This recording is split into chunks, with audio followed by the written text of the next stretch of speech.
Ok, buenas, ¿cómo están? Hoy les traigo la primera entrevista de una sección que estoy queriendo implementar, que es hablar con gente mayor y con su relación con la tecnología. Y acá tengo a un amigo, al señor Peter, que desde que llegué a Mallorca me ha ayudado un montón, ha sido como un mentor para mí.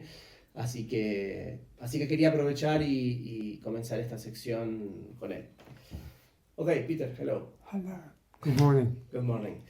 Okay, can you tell us who you are and what's your background with IT or technology? Yes, I'm Peter Hall. I'm 80 now, so I've been in IT since it started and before. But I started a company in the UK after I left the Merchant Navy and went into contracting. And we started with Commodore 2000s and, well, I suppose we really started with calculators when they first came out. That's a long time ago. Then, over the years, we started putting information together and didn't do much more with technology because I left the UK, United Kingdom construction industry and came out to Spain and came back to my original profession, which was a marine engineer. Around 1985, the PDAs appeared, and the first time I picked up a PDA with no real knowledge of computers, I got really involved with computers. I had everything Scion ever made, bought every machine they ever produced. In those days we were paying £800 for something like 8 megabytes of SSD. Things have changed. You had some of the first computers and portable computers, no? You showed me some of this stuff. Yes, I have. Touchscreen computers, colour touchscreen computers. I've got one in my office now that's still working. Science 7. From the year, you remember? 2000, or approximately 2000, I think. Yes, touchscreen colour. But the one thing about all the PDAs, Scion never incorporated the mobiles into them. They just didn't go down that line ever, and probably was the reason that they declined. And then you came to Alaro. I came to Alaro fairly involved in using computers for little things. In the house I had, about the time, all around I suppose, two Twin Towers, when they fell, around that time when I first really got involved.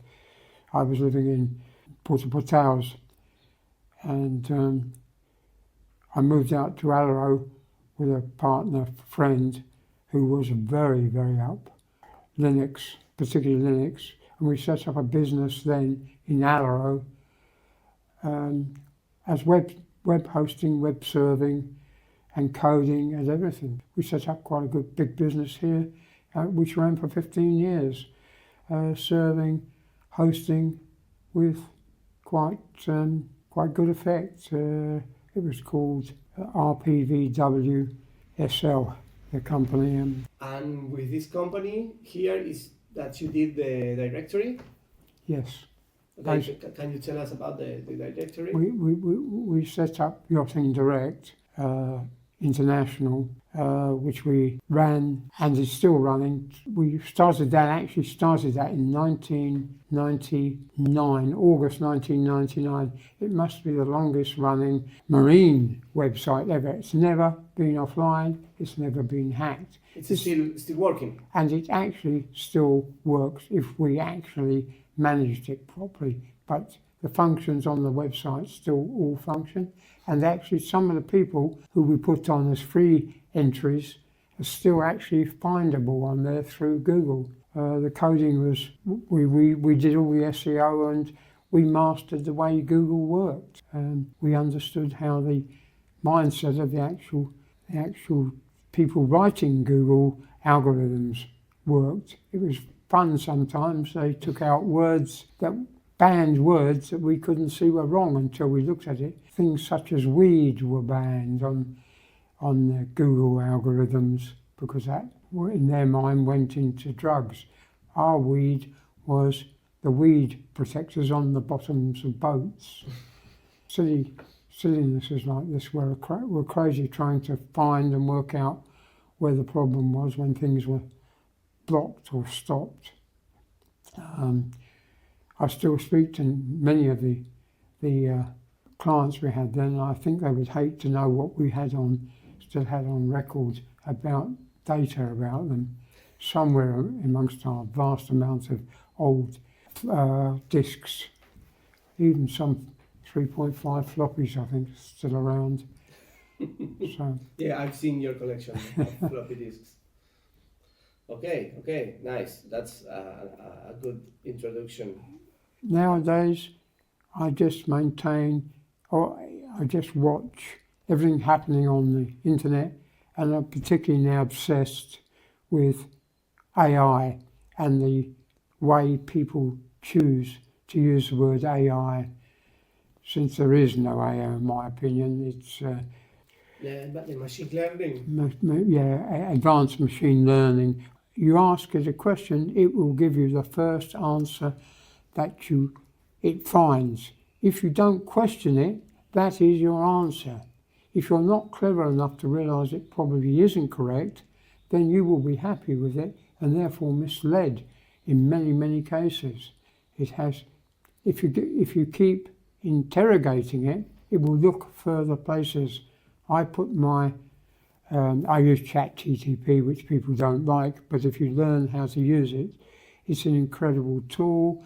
It's a bit like giving a carpenter a chisel. If you know how to use it, you can do wonderful things with it. And ChatGPT potentially has incredible uses. Yeah. But I think AI as a tool, as I keep going back to the carpenter and the chisel, it's a very simple tool, but it can do a lot of things. Yeah, of course. But AI is, but one thing we're all forgetting with this AI, the amount of power it's consuming, and I'm not sure how much of what I put in, which is quite a lot compared with the average people, it actually stores and keeps and retains. It does have a certain amount of memory to what I put in, and it will, but the basic points it picks out of your conversations. When I think about it, it knows I am, my name obviously, and I'm an engineer and I'm 80. It picks out some crucial factors, and when it can, throws these back in just to make you feel happy. Yeah. And it really does, the intention is to make whoever's using it pleased and think they're wonderful, and it comes back with very nice remarks unless you ask it not to do it. Its ability on spelling is poor because it's very American, and even if you ask it to change to using and spelling correctly in English, it still isn't correct. It's not as clever as we are, or not as clever as I am with that type of thing, because it's never been taught. So if it's not taught, it can't do it. Yeah. So it's still, and if the problem with the younger people is there's so much they haven't learnt basic, they take what they get as factual, and it will say things very basic that are wrong, very, very basic things, but most people would never even realise they're wrong. Yeah. They're not important, but if you're saying AI, how can it do what we do now as people? It's going to be a long way, and we only have two types of chips, yes and no. We don't have one that is what's the word? The quantum. Not quantum so much as it's able to do yes or no type of things. In between yes and no, you want something. Yeah, exactly. Maybe. A grey area. It's not there yet. They haven't got it, and that's basically the day when we might get synchronicity. I think it's centuries away, but other people think it's tomorrow. I think we can make robots and things do tasks that are mechanical I mean, my son's talking about his car driving itself if he adds the right software, so who knows? Yeah, but you think that AI evolving by itself, No, that's... I don't think that's possible. I don't see how that's possible. It can evolve to make a lot of people, a lot of systems use it. It can grow to make mechanical systems that are repetitive and replace people very easily. That it can do. Yeah, But it's already happening. it's already happening very strongly. I mean, storage and packaging and delivering can all be done totally remotely now. Yeah. Everything. I don't think, but you've still got to have farmers. You've still got to have craftsmen. You think the governments will go for this universal income for people to have some way of living, because there's not going to be Yes, I think we will enough have jobs for people? I think we will go that way, and the chip system, we'll all be chipped shortly. We're pretty close to it now. Britain's terribly backwards on it. Yeah. Already in Spain, the people in Spain don't realise how much control there is over them. There's nothing the government can't find out about you in Spain, that's for sure. Yeah. When they bring in IPv6, everyone can have their own IP.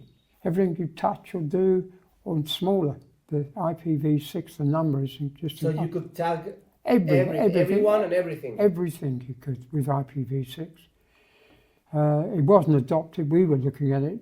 Oh, I don't know. I mean, 10 years ago, we were just on the point of getting IPv6 in, but it was so complex and nobody understood it. So we did.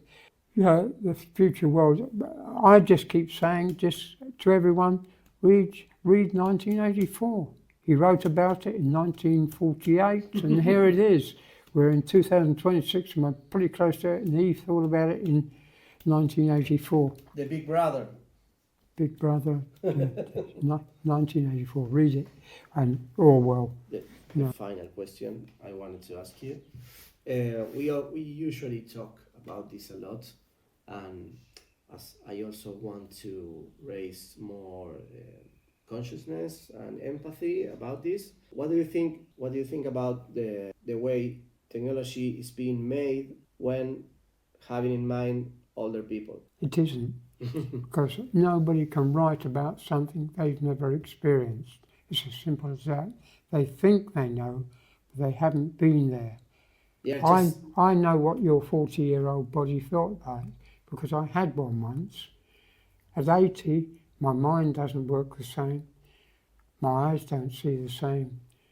I don't hear the same. And I'm not anywhere as fit as I can. But we always see it with your iPhone, for example. Yes, it gets too many options. Well, the iPhone for me, I use it pretty heavily, I suppose. I use about, I think my screen time a day is somewhere about averaging forever, not just this day, and it's 8 to 10 hours. I'm not scrolling down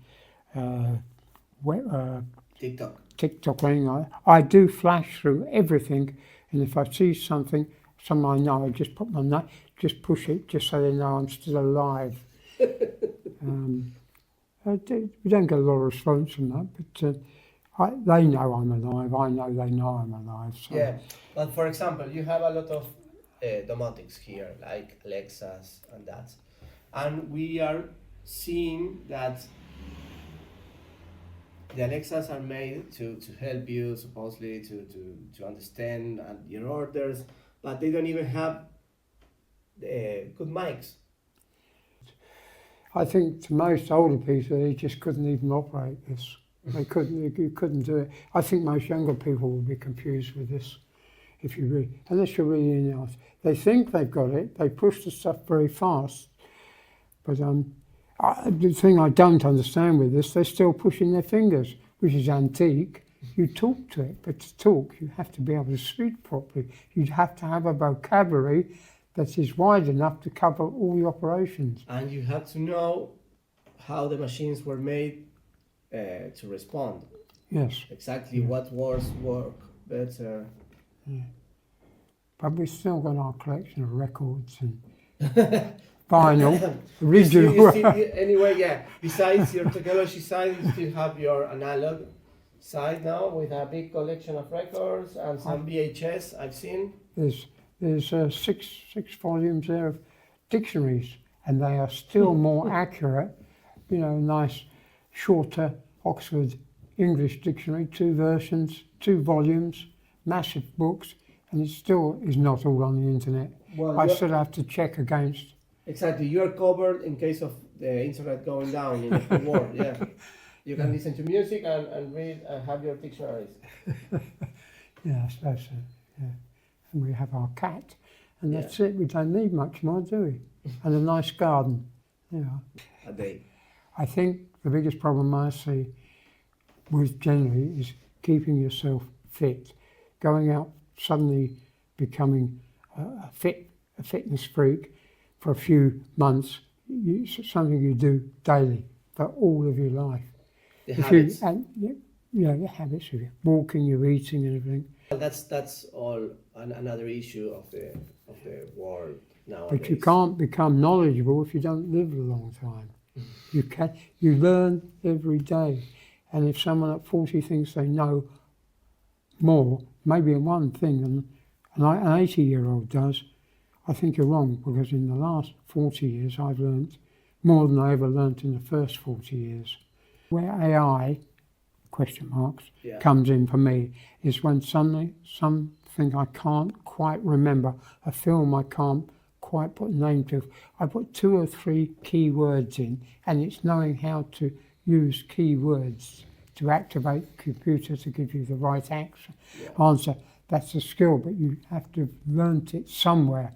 Everything we've ever seen or done in our lives is recorded in your head, and that goes from the day 3 months after conception with sound, and from virtually the day you open your eyes. Everything is there, and it comes to you, but digging it out is quite difficult. And okay, so and to close, okay, let's try to give the people that may watch this video something to take from. What do you think you would say to some younger people about their relationship with technology? Like an advice or something like that? Or in general, as you want. Technology is a tool. Use it, but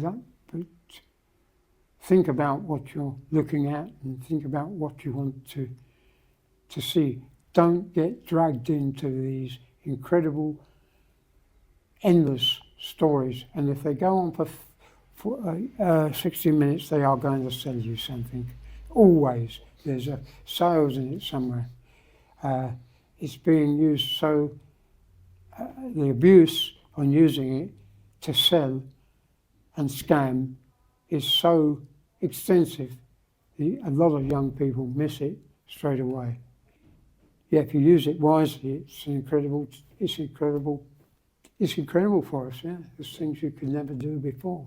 We can now extract lots of things of our memories and storing all our photographs, but everything you store, you do need to edit it as you store it, because trying to edit it 60 years later is very hard, believe me.